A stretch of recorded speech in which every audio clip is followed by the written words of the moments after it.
Hello, welcome to this video. In this video, I am going to explain about length function. Under the formulas tab, here we can find text function library.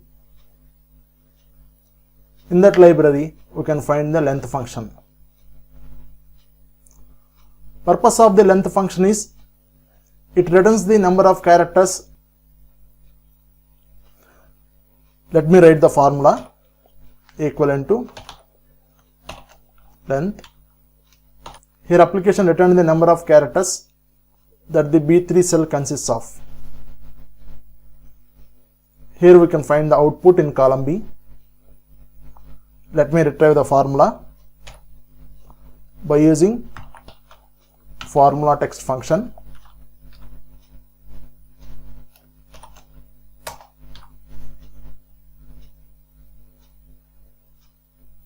So in this way, we can retrieve the length of the string by using length function. Thanks for watching.